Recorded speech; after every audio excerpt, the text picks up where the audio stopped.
On a des tzadikim aujourd'hui qui peuvent nous guider. On a des tzadikim aujourd'hui qui ont fait le travail.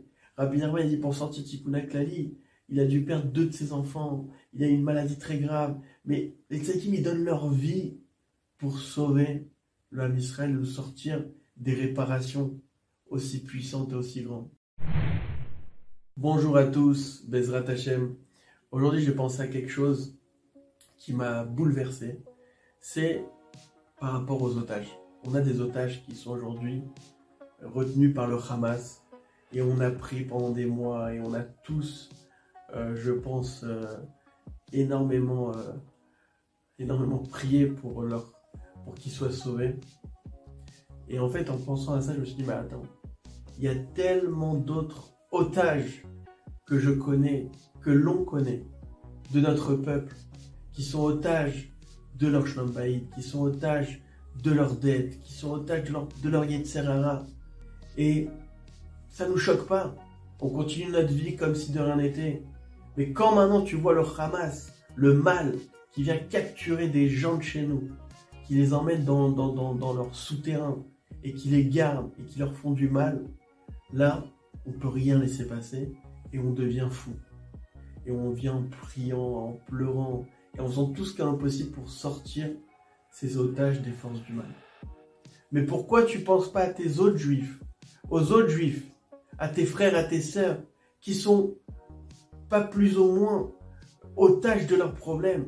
Et il y en a qui souffrent le martyre de dépression, de conjoints qui leur font vivre la vie amère, et etc. Donc, c'est pas simplement ces otages-là auxquels tu dois penser, mais c'est aussi à tous tes frères et sœurs qui sont bloqués. Et aujourd'hui, n'importe qui peut sortir les otages dans lesquels je vous parle, des problèmes dans lesquels ils sont enfermés. Et ça s'appelle la diffusion. Il faut diffuser. Aujourd'hui, il y a des cartes au trésor, des cartes pour sortir du labyrinthe de la Parnassa, du labyrinthe du Shlom Bayit, du labyrinthe du Yetzer Hara. Il y a des cartes aujourd'hui qui sont là. Le Rav Arush, il a écrit des livres sur tous les sujets de la vie. Et quand vous rentrez là-dedans, vous avez la clé pour sortir du labyrinthe dans lequel vous êtes enfermé, pour ne plus être un otage de vos problèmes. Et cette clé-là, c'est toujours la même. Rabbi Nachman, il nous l'a donnée. Cette clé, c'est la Emouna, c'est la prière personnelle, c'est la Hitbodedut. Tout ça, c'est un complément que pourquoi Hachem est obligé de te mettre otage d'un problème ou otage d'une situation, ou alors nos otages qui sont devant le Hamas, c'est que quand tu es otage, tu as les mains liées, tu n'as qu'un seul choix, c'est de se tourner vers le roi du monde.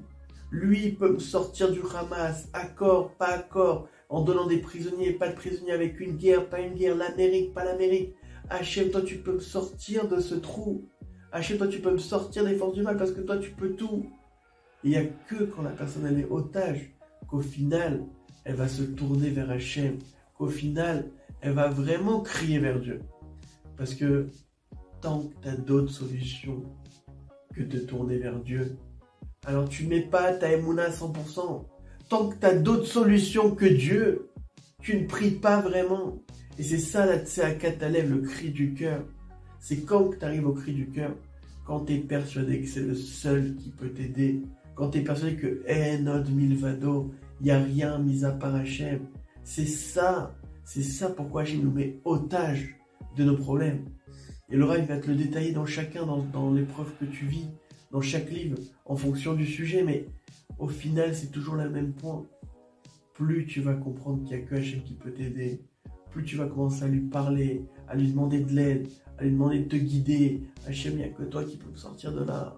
Toi, tu es à mes côtés. Tout ce que tu veux, c'est pour mon bien. Parce que Hachem, il veut qu'on le connaisse.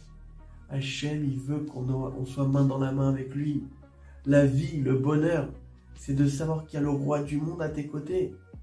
Et même si tu es religieux, tu fais Shabbat et tu fais plein de choses, ça c'est le cœur essentiel qu'Hachem il attend de nous. Donc maintenant, si tu es otage de ton Shlom Bayit, sache qu'il y a le moyen de t'en sortir. Il y a la clé qui s'appelle le jardin de la paix, où le Rav il t'explique en long, en large, quoi faire quand ta femme elle fait ci, quand ta femme elle fait ça, que c'est un signe du ciel, que ça c'est pour te dire non, tu vas à gauche, voilà à droite. C'est clair, c'est précis, c'est quelqu'un qui est renvoyé de la maison, il y a des conseils. C'est la clé pour sortir de ta capture, de l'otage que tu es face à ton shalom bayit. Et pareil dans la parnassa, il y a le jardin de la richesse. Et pareil dans le jardin de la pureté, il faut que je vous en parle. C'est un livre que le Rav il a écrit contre le Yetzer Hara, qui est aujourd'hui le plus puissant pour un homme, surtout dans notre génération, qui est de protéger son regard, qui est la tava des femmes. Le Rav il a dit, j'ai écrit ce livre avec tellement de souffrance, de issourim. La personne qui l'écrivait avec lui, elle a dû déménager à Sfat. Il s'est retrouvé, le Rav, il a dit des fois j'écrivais du net, donc de 6h du matin, jusqu'à minuit la nuit, sans bouger de ma chaise pour écrire ce livre. J'ai donné des pidyon nefesh à plein de sadikim. Il y avait un empêchement énorme pour qu'il écrive ce livre. Et ce livre, c'est la Géoula. Le Rav dit, tous mes livres, c'est une Géoula. Mais celui-là, c'est le Mashiach en personne. C'est le jardin de la pureté. Le Rav, dedans, il a fait descendre quelque chose de nouveau. Mais complètement nouveau, quelque chose qui n'existait pas. Comment un homme dans notre génération peut arriver au statut de Baba Saleh. Mais clairement, comment arriver au stade de Baba Saleh dans notre génération. Donc c'est pour vous dire, le Rav, il a donné sa chair, son sang, sa vie pour nous donner un livre pratique, comment m'en sortir. Donc peu importe de quoi tu es otage, peu importe si tu as des gens autour de toi qui sont otages de leurs problèmes, tu peux les sortir de ça et tu as le devoir de les aider en leur donnant le livre, en les aidant, en les envoyant vers nous pour qu'on les aide, pour qu'on les guide. Mais aujourd'hui, il faut qu'on soit qu'on prenne les choses très au sérieux. Oui, il y a des otages au Hamas et il faut prier tous les jours pour qu'ils s'en sortent et qu'on les retrouve. Mais il y a des otages autour de toi. Et toi-même, des fois, tu es otage d'un problème que tu vis et tu es perdu et tu ne sais pas quoi faire. Sache qu'il y a de quoi faire. On a des tzadikim aujourd'hui qui peuvent nous guider. On a des tzadikim aujourd'hui qui ont fait le travail. Rabbi Nachman, il dit pour sortir Tikkun HaKlali, il a dû perdre 2 de ses enfants. Il a une maladie très grave.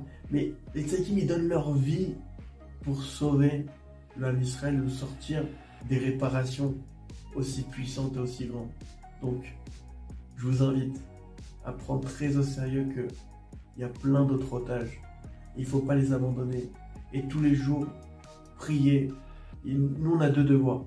Faire notre travail d'Emouna et sortir de nous-mêmes dans les problèmes dans lesquels on est otage.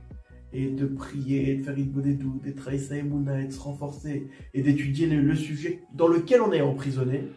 Et deuxièmement, diffuser un maximum pour que tous ceux qui sont aussi emprisonnés, ils soient délivrés de leur problèmes.